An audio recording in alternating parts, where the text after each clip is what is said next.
டேய் போடா வெளியே. சீக்கிரம் போடா. உங்க அண்ணனை எவனோ குத்தி கொன்னதுக்கு எங்க உயிர் எடுக்க வந்திருக்கியா? நாங்க என்ன இங்க வெட்டியாவா இருக்கோம்? கம்ப்ளைண்ட் எடுத்துக்கிட்டோம்ல, கண்டுபிடிச்சதும் சொல்றோம். ஏய் என்னடா முறைக்கிற? கொசுவ நசுக்கிற மாதிரி நசுக்கிரு. ஐயோ ஐயோ வேண்டாம் சார், அவனை விட்டுருங்க சார். உங்களுக்கு கெஞ்சி கேட்கிறேன் சார், உங்க கால வேணாலும் விடுறேன் சார், விட்டுருங்க சார். வேண்டாம் சார். முறைக்கிறியா? முறைக்கிற கண்ணை நோண்டிரு. ஓடா. கொடி இல்லன்னு தான் இந்த ஆட்டம் போடுறானுங்க. காம்ப்ரமைஷன் பண்றதுக்காக கொடிய போலீஸ் ஸ்டேஷன் வர சொன்னா, தம்பி அடிச்ச கோபத்துல அந்த ஆளை போலீஸ் ஸ்டேஷன்லயே வச்சு வெளுத்து இருக்கான். கட்சிக்கு வந்த கெட்ட பேர் போகணும்னா கொடியோட ஜெராக்ஸ் காப்பி மாதிரியே இருக்கிற அவன் தம்பியை நம்ம கட்சி சார்பா நிக்க வைக்க சொல்லணும். அரசியல்ல எப்பவுமே சிம்பதி ஓட்டு ரொம்ப அதிகம்.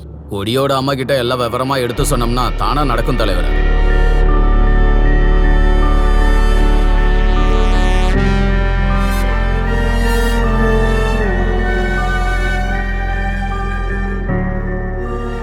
அம்மா, எங்க கட்சி சார்பா ஜனாவை கேண்டிடேட்டா நிக்க வைக்கலாம்னு நினைக்கிறோம். வேண்டாமா, வேண்டாம். அந்த பழ பொண்ணு அரசியல்ல 2 பேரை நான் இழந்துட்டேன். இப்ப மிச்சம் இருக்கிறது இவன் மட்டும்தான். இவனையாவது நான் காப்பாத்திக்கணும்னு நினைக்கிறேன். நம்ம கொடியோட ஆசைய நிறைவேற்றுறது நம்ம கடமை இல்லம்மா. அவனை போனதுக்கு அப்புறம் அவனோட ஆசைகளை எல்லாம் நிறைவேற்றி என்ன ஆக போகுதுமா? தயவு செஞ்சு எங்களை விட்டுருங்க. அம்மா, நான் நிக்கிறேன். உள்ள போடா. இந்த அரசியல் எல்லாம் உனக்கு புரியாது. நீ போ. நான் நிக்கிறேன். இந்த அரசியலுக்கு உன்னையும் பலி கொடுத்துட்டு நான் அனாதையா நிக்கணுமா? உள்ள போ, உள்ள போன்னு சொன்னேன்.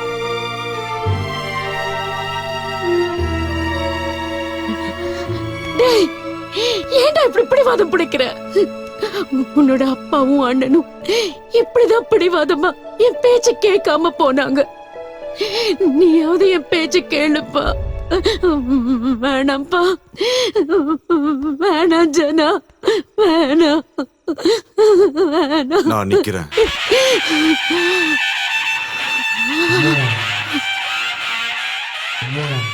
நான் நிக்க போறேம்மா. புவனகிரி மாவட்டத்துல எதிர்கட்சி வேட்பாளரா நின்ன கொடியோட தம்பி ஜனா மக்கள் சக்தி கட்சியோட வேட்பாளரா போட்டியில தயாரா இருக்காரு. அண்ணா, இந்த எலெக்ஷன்ல நம்ம கட்சி சார்பா யாரையும் நம்ம நிக்க வைக்க வேண்டாம். நிக்க வச்சாலும் நாம ஜெயிக்க முடியாது. வணக்கம்க்கா. வணக்கம். என் சின்னம் கொடை சின்னம். என் மனசு பால் மாதிரி மனசு. எனக்கே ஓட்டு போடுங்கக்கா. இவரை தெரியுமா? ஐயோ, ஓட்டு உங்க மேல சத்தியமா சொல்றேனே, என் ஓட்டு கொடி தம்பி ஜனாக்கு தான். கண்டிப்பா நம்ம ஜெயிக்க மாட்டோம். நடங்கடா. பாட்டிமா, உங்க ஓட்டு ஃபேன் சின்னத்துக்கு தானே? சார், 23 கேண்டிடேட்ஸ் இருக்காங்க. அதுல 22 பேரு டெபாசிட் வாபஸ் வாங்கிட்டாங்க. இன்னும் ஒருத்தர் தான் இருக்காரு. யாருமா அந்த ஒருத்தர்? சார், என் நாமினேஷன் ஃபைல நான் வாபஸ் வாங்கிக்கிறேன். என் டெபாசிட் பணத்தை எனக்கு திரும்ப கொடுத்துருங்க சார். தமிழ்நாட்டோட அரசியல் வரலாற்றுல 2வது முறையா அண்ணன் போஸ்ட் எம்எல்ஏ புவனகிரி மாவட்டத்துல மக்கள் கட்சியை சேர்ந்த ஜனா வெற்றி பெற்றுள்ளார். சந்தோஷத்தில் மூழ்கி இருக்கிறார்கள் அந்த கட்சி தொண்டர்கள். நம்ம கட்சிக்கு இவ்வளவு பெரிய வெற்றியை கொடுத்த ரம்யாவுக்கு கட்சி சார்பா நன்றியை தெரிவிச்சுக்கிறேன். தேங்க்ஸ் தலைவரே. தலைவரே, இவ்ளோ பெரிய வெற்றிக்கு வெறும் பொக்கே தேங்க்ஸ் அவ்வளோதானா? வேற என்னமா வேணும்? ராஜ்யசபைக்கு தேர்ந்தெடுக்கிற 5 பேர்ல நானும் ஒருத்தியா இருந்தா சந்தோஷப்பட்டிருப்பேன். இன்னும் சந்தோஷமா ஜனங்களுக்கு சேவை செஞ்சிருப்பேன். சார்,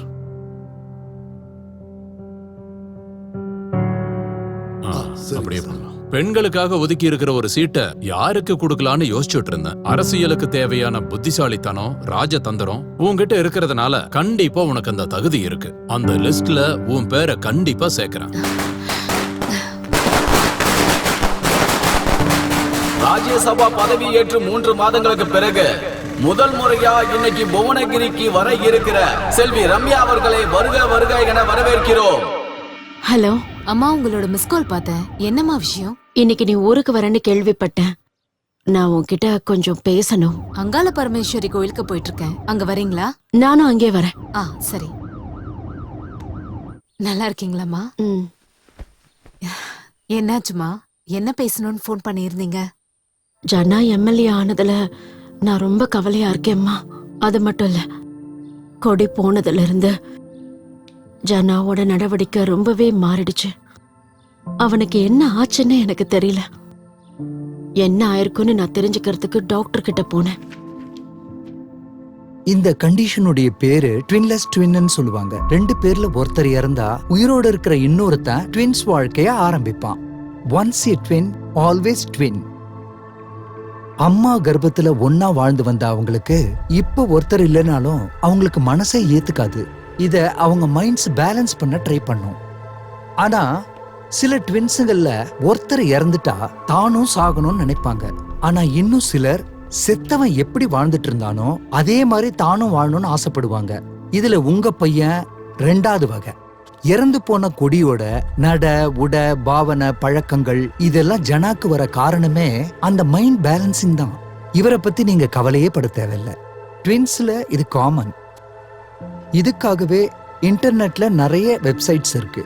மொத்தத்துல உங்க பையன் ஜனா இப்போ ஒருத்தன் இல்ல, 2 பேர்.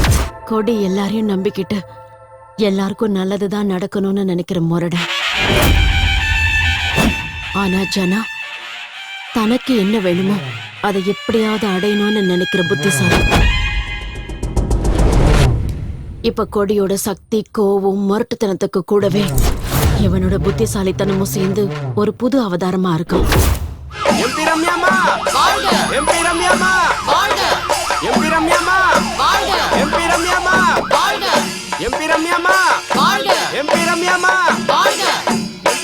வாழ்த்துக்கள் ரம்யா. வாழ்த்துக்கள் அக்கா.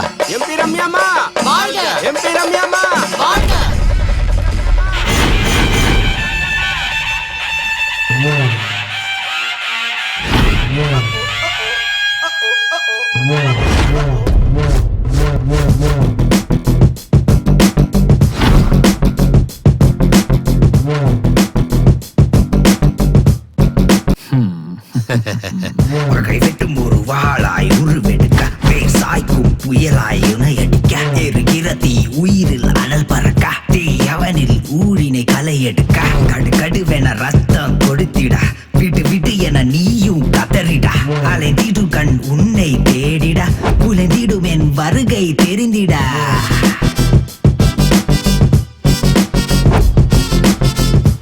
என்ன ஒரு புலியாய் கிளம்பிடவா வெறி கொண்டு வந்து உன்மேல் பாய்ந்திடவா உன்னை பாக்குற வர நீ பொழைச்சுக்கடா தெரியட்டும் கதைய முடிக்கிறண்டா கொடி கொடி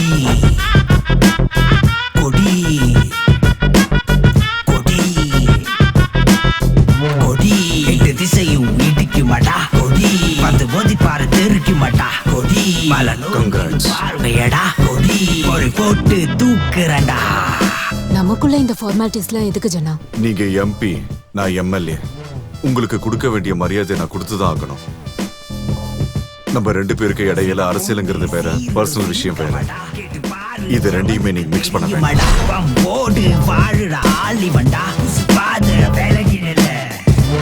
சார், உங்க அண்ணனை கொன்னது யாரா இருந்தாலும் நானே கண்டுபிடிச்சு உங்க முன்னாடி கொண்டு வந்து நிறுத்தணும் சார்.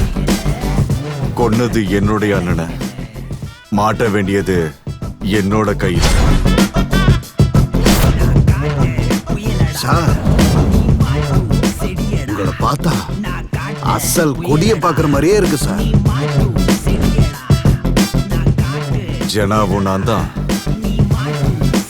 கொடியும் நான் தான். புயலடா நீ மாட்டு செடியடா கொடி கொடி கொடி கொடி கொடி நான் பறக்கிற நேரம் இதுடா கொடி அவனை தேடி போய் செய்ய போறடா. Good morning sir. Good morning sir. இனிமே நாங்க 3 பேரும் உங்க கூடவே இருப்போம் சார். நான் அபிஷியல், இவங்க 2 பேரும் பர்சனல். சாப்பிடுறது தூங்குறது நீங்க கை காட்டுற இடத்துல கையெழுத்து போடணும். இது மட்டும் பண்ணா போதுமா? அப்படி இல்ல சார், நீங்க அரசியலுக்கு புதுசு. நான் அரசியலுக்கு புதுசுதான். ஆனா அரசியல் எனக்கு புதுசு இல்ல. நான் பிறக்கிறதுக்கு முன்னாடி இருந்தே எங்க வீட்டுல அரசியல் இருக்கு. அரசியல்னா என்னன்னு எனக்கு தெரியும். அதனால நல்லவங்களுக்கு என்ன ஆச்சுன்னு கூட தெரியும். இப்ப நான் சொல்றத நீங்க கேளுங்க. First thing, I want money. நம்ம ஊர்ல இருக்கிற எல்லா பிசினஸ்மேன், கான்ட்ராக்டர்ஸ், எக்ஸ்போர்ட்டர்ஸ் அவங்க கிட்ட இருந்து எனக்கு வந்து சேர வேண்டிய பணம் வந்து சேரணும். டைரக்டாவே சொல்லணும்னா லஞ்சம் வேணும். இது வரைக்கும் கட்சிக்காக தனியா டொனேட் பண்ணிட்டு இருந்தோம். இனிமே எம்எல்ஏக்கும் தனியா கொடுக்கணுமா மேடம்? வேற எந்த பிரச்சனையும் பண்ணாம பணம் மட்டும் தானே கேக்குறான். ஆமா மேடம். கொடுத்து அனுப்புங்க. சார், நீங்க கேட்ட மாதிரி யார் யார் எவ்வளவு கொடுத்தாங்கங்கிற அந்த டீடைல் ஃபுல்லா அந்த ஃபைல்ல இருக்கு சார்.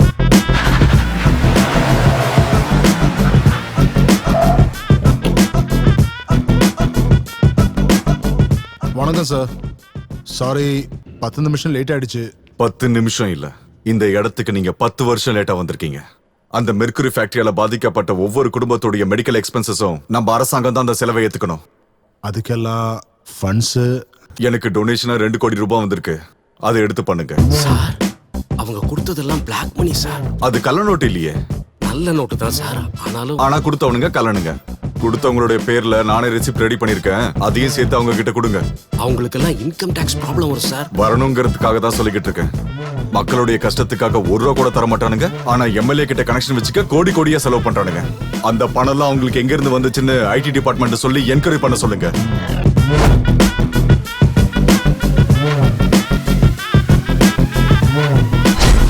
அந்த ஆள் புதுசு, அரசியல் பத்தி எதுவும் தெரியாதுன்னு நினைச்சோம் மேடம். ஆனா அந்த ஆளை பொறுத்த வரைக்கும் அரசியல்ல தெரியாது எதுவுமே இல்ல போல இருக்கு மேடம். அந்த ஆளுக்கு பவுலிங்கும் தெரியுது, பேட்டிங்கும் தெரியுது, ஃபீல்டிங்கும் தெரியுது மேடம். அந்த ஆளு ஆல் ரவுண்டரா இருக்கிறாரு மேடம். அவர் கொடியும் இல்ல, ஜனாவும் இல்ல, எல்லாம் நம்ம விதி மேடம். எதுக்கும் அந்த ஆளு உங்க விஷயத்துல தலையிடாத மாதிரி பாத்துக்கோங்க மேடம். அவ்வளவுதான் காட்ட முடியும், அதுக்கு மேல காட்ட முடியாது. மத்த கம்பெனிகள் காட்டலாம், ஆனா எங்க கம்பெனி காட்டாது.